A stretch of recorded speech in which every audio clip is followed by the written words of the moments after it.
আসসালামু আলাইকুম, আমি মুনতাহা জ্যোতি। আজকে আপনাদের সবাইকে আমার ছোট এক টুকরা মরিচ বাগানের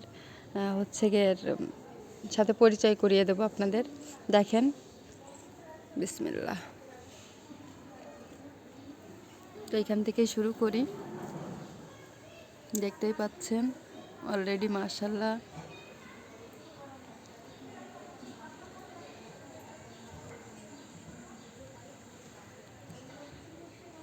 মাশাআল্লাহ, আলহামদুলিল্লাহ, ফুলও ধরছে অনেক।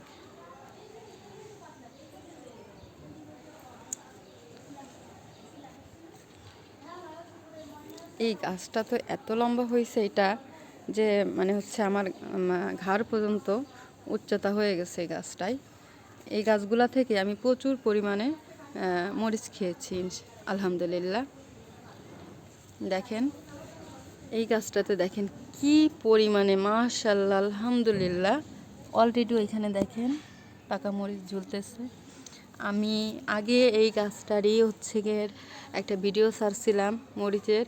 তো আমাকে কমেন্ট করছিল যে আমি নাকি পাকা মরিচ বেঁধে বেঁধে রাখি। বাট দেখেন আপনাদের সামনে এই মরিচটা আমি ছিঁড়তেছি। দেখেন মরিচটা কিন্তু গাছেই আছে। এ দেখেন আমি ছিঁড়তেছি গাছ থেকে, আলহামদুলিল্লাহ। কি পরিমাণে মরিচ, মাশাআল্লাহ, আলহামদুলিল্লাহ। আল্লাহ পাকের রহমত, নিয়ামত, সব থেকে উত্তম দোয়াই হচ্ছে আলহামদুলিল্লাহ। এটা হচ্ছে বোম্বাই মরিচ গাছ। এটাতে অলরেডি এই যে ফুল আসতেছে। গাছটা অনেক বড় হয়ে ছড়িয়ে পড়ছে, মাশাআল্লাহ, আলহামদুলিল্লাহ।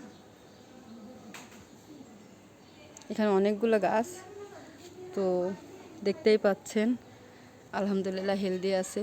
এখানেও ফুল আসছে, আলহামদুলিল্লাহ। সব আল্লাহ পাকের নিয়ামত, কুদরত। আসলে কি এগুলো খাবার থেকে দেখতেই অনেক বেশি আমার কাছে শান্তি লাগে, যেহেতু আমি গাছপ্রেমী। আর কারা কারা গাছপ্রেমী আছেন, কেমন লাগলো, আর আমি গাছের যত্ন কিভাবে নিই, আসলে আমি অসুস্থতার কারণে অনেক কিছুই আপনাদের সঙ্গে শেয়ার করতে পারি না, করা হয় না। আগামীতে আমি দেখাবো যে কিভাবে কি করি আমি।